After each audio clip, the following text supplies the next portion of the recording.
В России близится к завершению работа над проектом федерального закона об особых условиях ускоренного развития Дальнего Востока и Байкальского региона. Этот закон должен дать толчок и послужить стимулом для развития всего макрорегиона до 2025 года. Ожидается, что стратегический документ в итоге формирует развитую экономику и комфортные условия жизни для всего населения Дальнего Востока.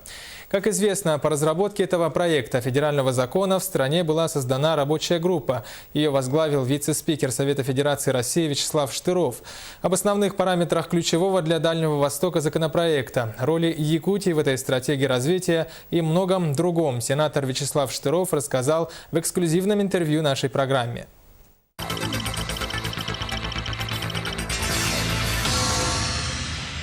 Вячеслав Анатольевич, здравствуйте. Добрый день. Еще 2 года назад в газете «Наш современник» вы заявили о том, что главной целью будущей госпрограммы социально-экономического развития Дальнего Востока и Байкальского региона должно быть усиление его интеграции в экономическое пространство России, а вовсе не азиатско-тихоокеанского зарубежья. Другими словами, вы прежде всего за налаживание экономики внутри страны, взаимодействие Востока и Запада России. Если подробнее, то как вы себе это представляете? Конечно, надо в первую очередь создать общую транспортную инфраструктуру. Речь идет о реконструкции Байкало-Амурской магистрали, реконструкции Транссибирской магистрали, железнодорожной, о завершении строительства нашей Амуро-Якутской железной дороги, которая уже в Нижнем Бестяхе находится. Надо автомобильные дороги, во-первых, проводить порядок, во-вторых, новые строить, которые связали бы весь Дальний Восток. Очень множество таких проектов, которые должны создать единую такую транспортную сеть, в том числе и автомобильную, между одной частью страны и другой. У нас не закончено формирование объединенной энергосистемы. Вот Дальний Восток изолирован от всей остальной России.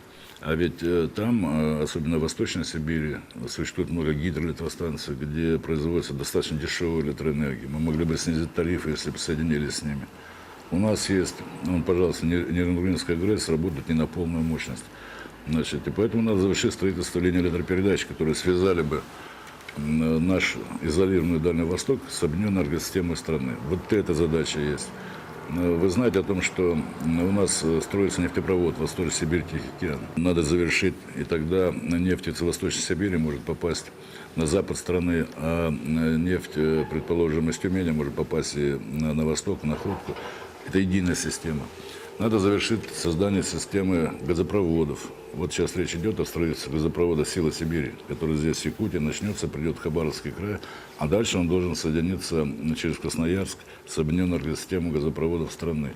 Вот это создать единую такую сеть, которая позволит связать две части страны. И, конечно же, в госпрограмме и наш закон он ориентирован и на международные связи, но и на то, чтобы у нас было единое экономическое пространство в стране, а на его базе единое социальное пространство, единое культурное пространство. Страна должна сплачиваться. Вот такие примерно идеи там заложены. Согласно ряду социологических опросов, более 40% выпускников высших учебных заведений Дальнего Востока не видят здесь для себя перспектив развития карьеры. Многие связывают это с тем, что отсутствуют возможности для профессионального роста. Вячеслав Анатольевич, какими могут быть, какими должны быть первоочередные конкретные действия, чтобы дать встряску Дальнему Востоку, привести в действие его экономическую жизнь, тем самым решить те задачи геополитические, кадровые, социальные и, в общем-то, все те цели и задачи, которые прописаны в этом стратегическом документе? Вот я думаю, если в результате работы по нашей госпрограмме мы создадим целую серию таких крупных проектов, которые, правильно, неправильно называются мегапроектами, и вокруг них, то, конечно, у человека появится возможность профессионального какого-то роста, возможность использовать себя. Это уже, то есть экономическое развитие само по себе дает толчок для молодых людей. С другой стороны, конечно, надо еще создать систему закрепления кадров, чтобы он мог эти свои перспективы и использовать. И вот поэтому в нашем законе там предусматриваются специальные меры по развитию ипотечного жилищного строительства именно для молодежи, по выплате сразу же всех разных дальневосточных прибавок в зарплате, которые положены с течением времени и зависят от стажа, чтобы молодые специалисты сразу их получали. Это такие серьезные вопросы, которые вот заложены в программе и подкреплены нашим законом.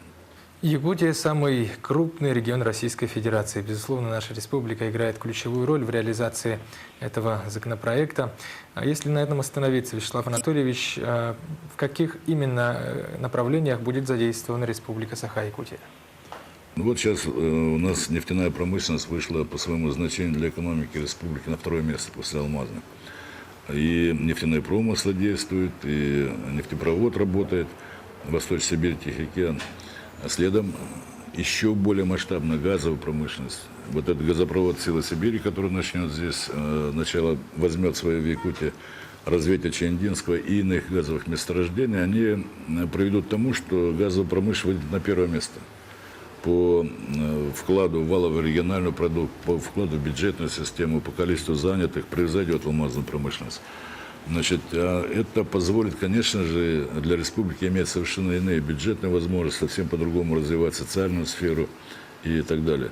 Укрепляться будет инфраструктура республики. Вот железная дорога и мост завершены будут строительством. Будет укреплена энергетика. Вот здесь, вот в Якутске, начинает строительство Якутская ГРЭС-2, нового такого большого объекта, что резко повысит наши возможности в центральной Якутии, создаст безопасность энергоснабжения. Значит, это такие огромные проекты, которые будут менять жизнь республики. Глава государства Владимир Путин в конце прошлого года в своем обращении к Федеральному собранию назвал подъем Сибири и Дальнего Востока национальным приоритетом 21 века. Глава страны тогда обозначил основные направления работы в достижении этих задач.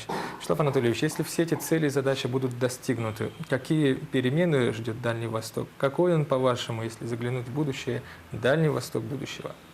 Мы должны достичь показателей экономического развития выше среднероссийских.